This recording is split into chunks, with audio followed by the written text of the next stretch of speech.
오늘 우리에게 주시는 하나님 말씀은 신약성경 마태복음 5장 4절 말씀입니다. 마태복음 5장 4절입니다.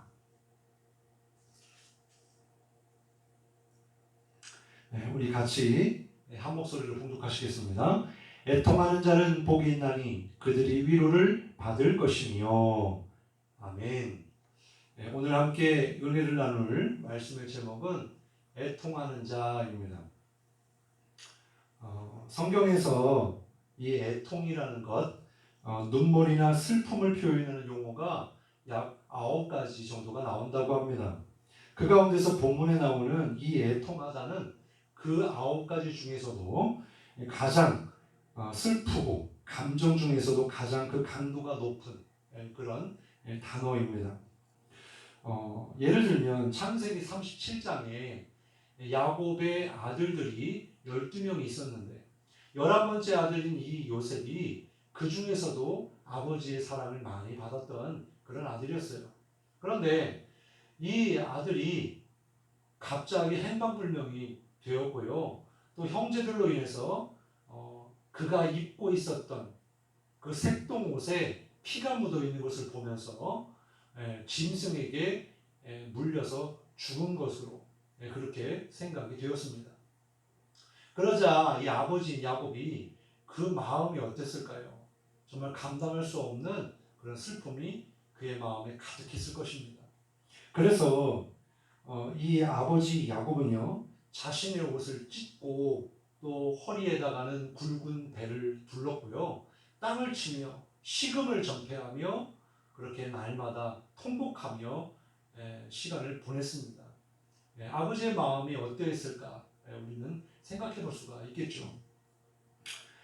예수님이 말씀하시는 오늘 본문에 나온 이 애통이 바로 그와 같은 그런 애통, 눈물, 그런 마음의 상태를 말하는 것입니다.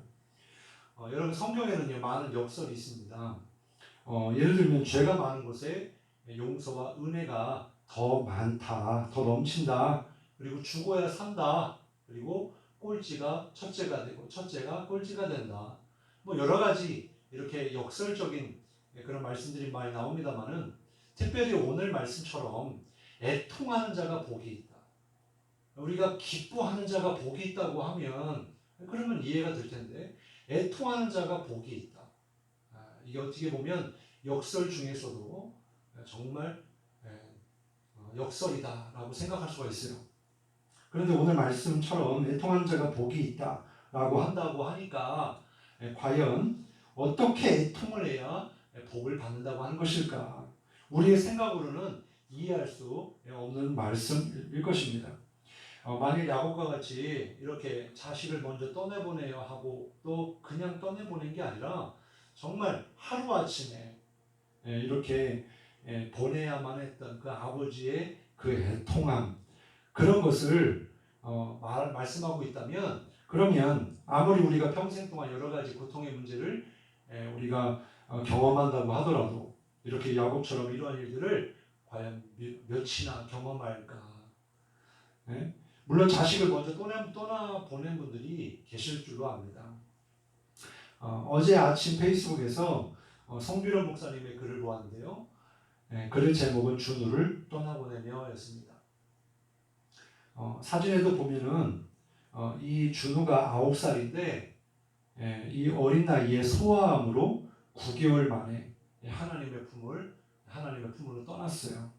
그래서 준우의 동생인 이 주연이가 오빠의 유골함을 들고 이렇게 마지막 인사를 했습니다. 오빠 꼭 만나. 이 글을 보는 저도 참 마음이 아팠는데 과연 그의 부모의 마음은 어땠을까 생각을 해보았습니다. 그리고 제가 수원에 있을 때 부목으로 있었는데 먼저 이 아들을 병에 들어서 하나님의 품으로 보내야만 했던 노 부부의 집사님 가정이 있었어요. 그때도 참 마음이 무거웠습니다.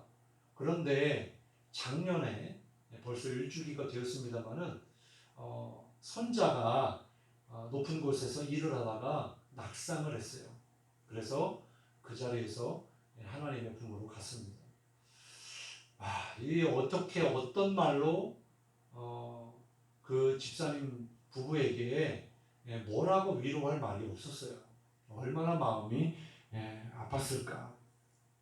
혹시 이런 분들이 계시다면 정말 하나님의 위로하심이 있기를 바랍니다. 그런데 만일 이 애통하는 자가 복이 있다는 말씀을 바로 이러한 애통이 있는 사람에게만 위로의 복이 있다고 한다면 어떤 사람에게는 이 말씀이 전혀 자신과 상관이 없는 그런 말씀으로 여겨질 것입니다. 그렇다면 예수님은 어떤 의도로 이 말씀을 우리에게 주시고 있을까? 우리는 이 말씀을 어떻게 들어야 할까요? 본문이 말씀하는 애통은요, 우리가 지난 시간에 살펴보았던 심령이 가난한 자가 복이 있나니 천국이 저희의 것이며, 이런 말씀을 나누었죠. 바로 오늘 말씀도 지난주의 말씀과 연결이 되는 그런 말씀입니다. 심령이 가난한 자가 갖는 애통을 말씀하고 있는 거예요. 그러면 심령이 가난한 자, 지난주 말씀을 한번 되짚어보면 누가 심령이 가난한 자냐? 첫 번째, 자신의 모든 교만과 욕망과 세상의 것을 철저히 비운 사람. 말 그대로 가난이라는 건 물질이 없는 거잖아요. 근데 물질의 가난이 아니라 심령의 가난, 이 심령의 가난 또한 아무것도 없는 거예요. 정말 내 것은 하나도 없는 거예요. 철저히 비운 그 사람을 이야기하는 겁니다. 두 번째는 하나님 앞에서의 죄됨을 인정하는 사람. 그리고 세 번째는 날마다 주님을 믿고 맡기고 의지하는 사람이 심령이 가난한 사람입니다. 이 사람에게 천국이 임하는 복이 있다는 거죠. 그러면 애통하는 자의 애통은 심령이 가난한 자의 거룩한 탄식, 즉 주님 앞에서 흐르는 눈물, 그 애통을 주님이 닦아주시고 위로해 주신다는 거예요.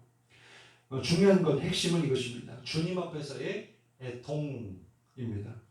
주님의 위로하심은 주님의 백성들을 향한 하나님의 위로입니다. 주님은 이스라엘 백성들의 고통을 보셨고 알고 계셨고 그들의 부르짖음을 들으셨습니다.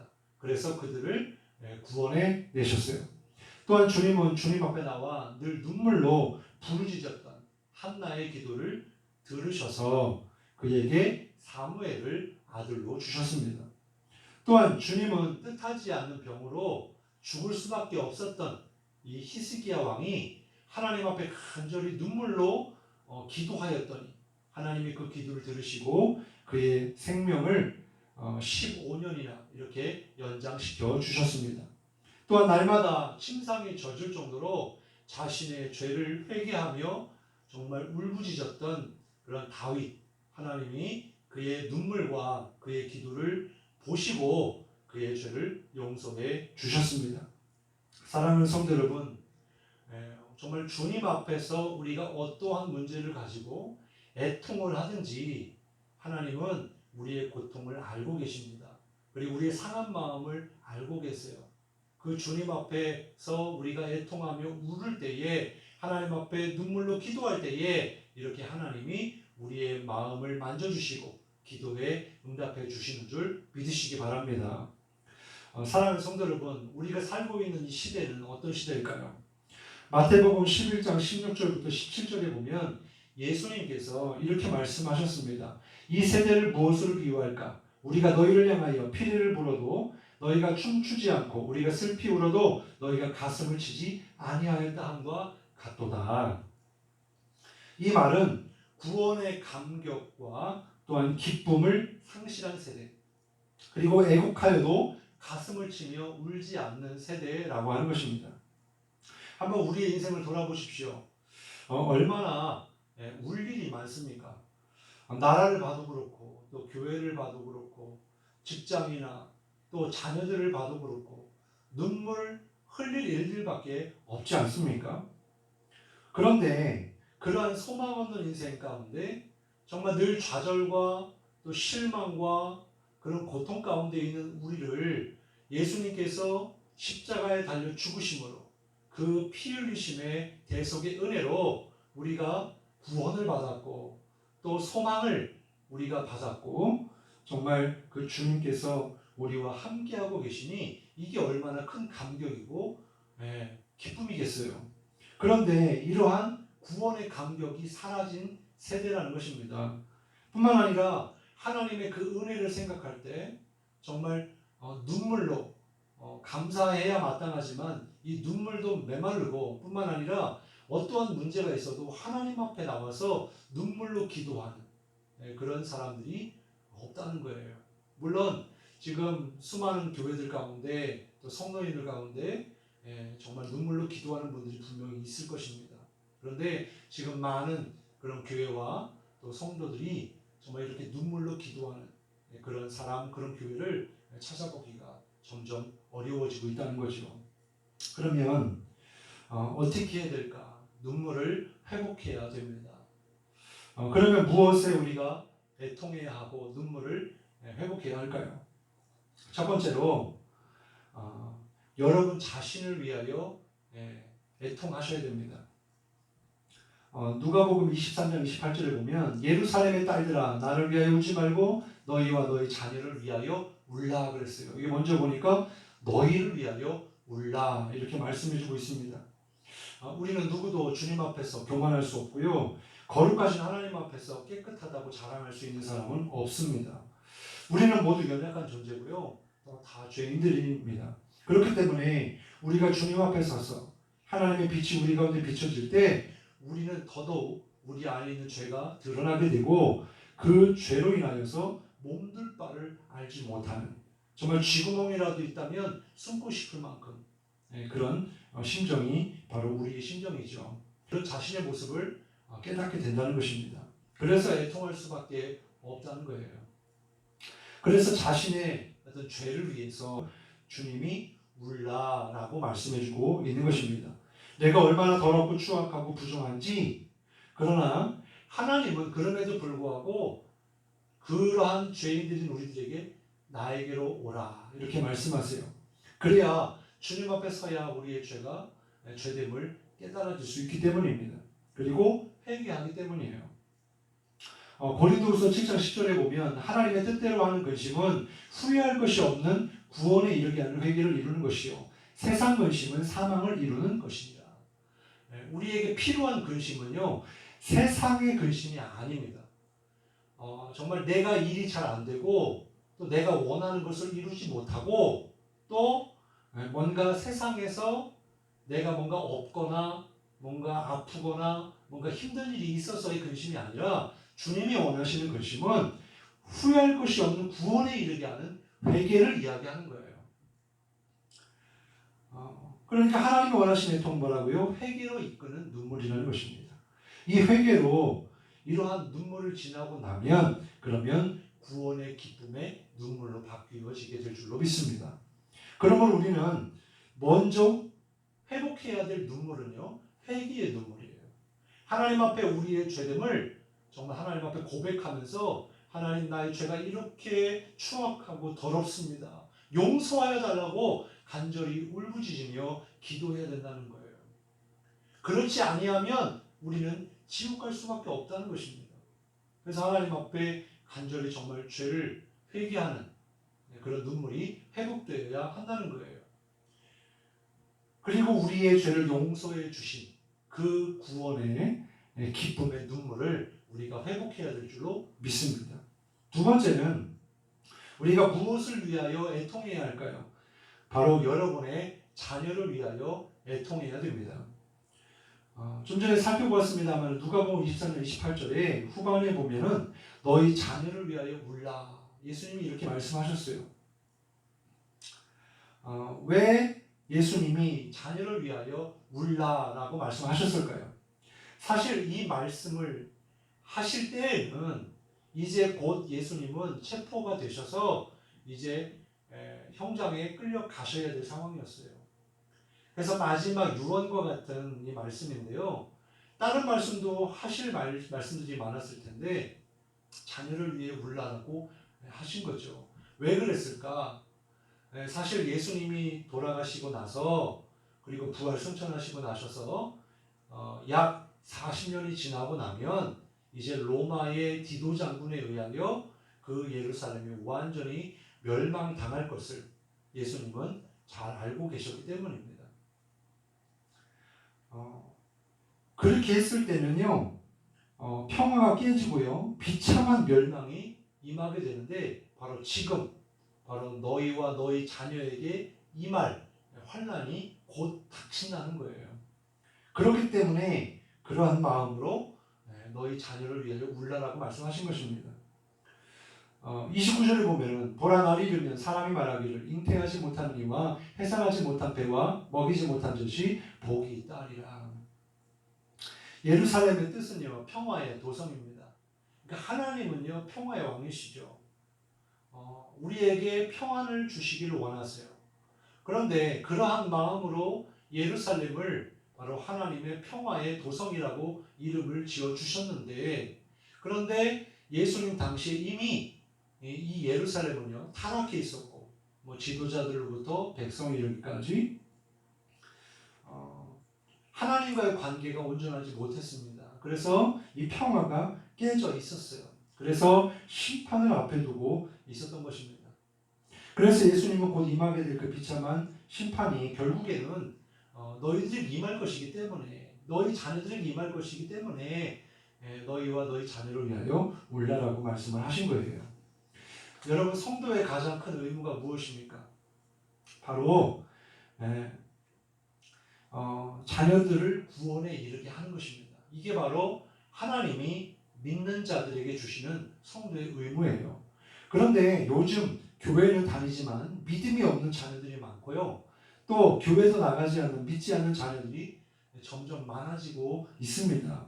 물론 코로나로 인해서 교회에 나갈 수 없는 상황에 있습니다만은, 그러나 믿음 없는 그 자녀들의 삶을 보면서 눈물로 기도하는 그런 부모가 몇이나 있느냐는 것이죠. 그러면 왜 이렇게 자녀들을 위하여 예수님은 울라라고 말씀하시는데, 왜 우리들은 자녀들을 위해서 울지 않을까요? 그것은 자녀를 진심으로 사랑하지 않기 때문일 것입니다. 무슨 말이냐면, 정말로 사랑한다면 우리 자녀들이 살아가야 될 삶이 얼마나 힘들고 어렵겠어요. 지금도 우리가 사는 이 세상이 참 힘들고 광야와 같은데, 그러한 삶을 우리 자녀들은 더 심할 것 아니겠습니까? 그런 가운데 곤고한 그의 영혼, 우리의 자녀들의 영혼을 위해서 진심으로 우리가 사랑한다면 눈물로 기도할 거예요.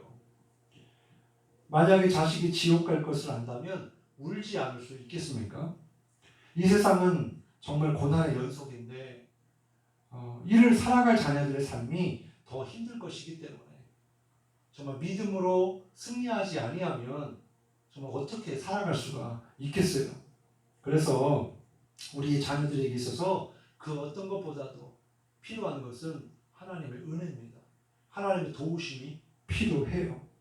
그래서 이를 위해서 부모된 자들의 일은, 해야 될 가장 큰 사명은, 의무는 바로 눈물로 자녀의 길을 위하여, 믿음의 길을 위하여 기도해야 될 줄로 믿습니다.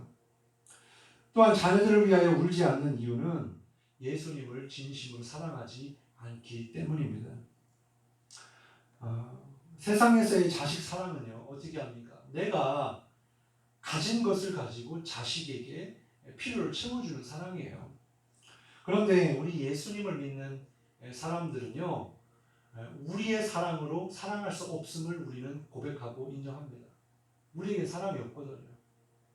그런데 우리가 하나님께 나아가서 하나님의 사랑을 내가 받고, 그 사랑으로 내가 하나님을 사랑하고 그 주님을 사랑하는 그 마음, 또 주님이 우리에게 주신 그 사랑을 가지고 우리의 자녀들을 사랑하는 것입니다. 이게 우리 믿는 자들의 사랑의 방식이에요. 예수님께 받은 사랑을 자식에게 흘려보내는 그런 사랑입니다. 그렇기 때문에 우리가 정말 먼저는 주님을 너무나 사랑해서 정말 주님을 위하여 정말 내가 울면서 기도하지 않는다면은, 그러면 자기를 위해서도 울면서 기도하지 않는데, 정말 주님을 그토록 사랑하지 않는데 어떻게 자녀들을 위해서 눈물로 기도하겠냐는 것입니다. 물론 자녀들이 아프거나 또 자녀들의 어떤 직장 문제나 물질 문제나 또 여러 가지 문제를 위해서는 정말 안타까운 마음으로 기도하실 것입니다. 그런데 정말 자녀들의 영혼을 위해서, 구원을 위해서 눈물로 기도해야 한다는 것입니다. 그러면 또 우리가 무엇을 위하여 애통해야 할까요? 세 번째는 바로 믿지 않는 영혼들을 위해서 우리가 애통해야 될 줄로 믿습니다. 주님은 이 땅에 계실 때 목자 없는 양과 같이 그렇게 방황하며 고생하는 영혼들을 바라보면서 정말 창자가 끊어질 것 같은 그런 애통을 느끼셨습니다. 이것이 바로 잃어버린 영혼들에 대한 우리 주님의 애통하시는 마음이에요. 십자가는 바로 이러한 잃어버린 영혼들의 비참한 모습을 바라보면서 애통해야 하시는 그런 주님의 마음이 그대로 온전히 드러난 사건입니다. 이게 바로 십자가 사건이에요. 주님의 마음을 아는 사람이라면 주님처럼 정말 죽어가는 영혼, 잃어버린 영혼을 향하여 우리가 눈물 흘리며 애통해야 될 줄로 믿습니다. 예수님은 한 영혼을 가리켜서 천하보다 귀하게 보신다고 그랬잖아요. 그래서 주님도 이 땅에 전도하러 오셨다. 그런 것처럼 우리도 지금 비록 코로나 때문에 만나서 전도할 수는 없어도 우리가 생각날 때마다 이웃을 위해서 기도하고 또 전화라도 정말 예수님을 믿어야 된다고 그렇게 전도할 수 있기를 간절히 바랍니다. 마지막으로 네 번째는 나라와 우리 지도자들을 위해서 기도해야 됩니다. 디모데전서 2장 2절에 보면 임금들과 높은 지위에 있는 모든 사람을 위하여 하라. 이는 우리가 모든 경건과 단정함으로 고요하고 평안한 생활을 하려 함이라. 나라가 없으면 우리도 없는 것입니다. 나라와 민족을 위해서 우리가 정말 간절히 눈물로 기도해야 될 줄을 믿습니다. 정말 그래서 우리가 애통하는 그 주님의 마음을 따라서 우리 또한 애통하는 자가 받는 위로의 복이 그래서 우리에게 임하여지기를 주님의 이름으로 축원합니다. 기도하겠습니다. 하나님 감사합니다. 하나님 오늘 애통하는 자가 복이 있나니 저희가 위로를 받을 것입니다. 하나님 오늘 이 말씀을 통하여서 정말 눈물이 메마른 시대 그렇지만 정말 주님께서 우리를 구원하신 그 은혜와 또 감격을 우리가 회복하여서 정말 주님 앞에서 정말 애통해하며 감사할 줄 알고 뿐만 아니라 우리가 하나님과의 관계를 생각하며 우리의 죄됨과 부패함을 주님 앞에서 정말 눈물로 회개할 수 있는 우리가 되게 하여 주옵소서. 또한 주님 정말 너와 너의 자녀를 위하여 또 나라와 지도자들을 위해서 기도하라고 하셨사오니 하나님 우리의 눈물을 회복시켜 주셔서 정말 주님 앞에 간절히 기도하여 하나님께서 은혜 가운데 우리를 통하여 역사하실 수 있는 그런 우리가 되어지기를 간절히 소망합니다. 주님 함께하여 주옵소서. 예수님의 이름으로 기도드리옵나이다. 아멘.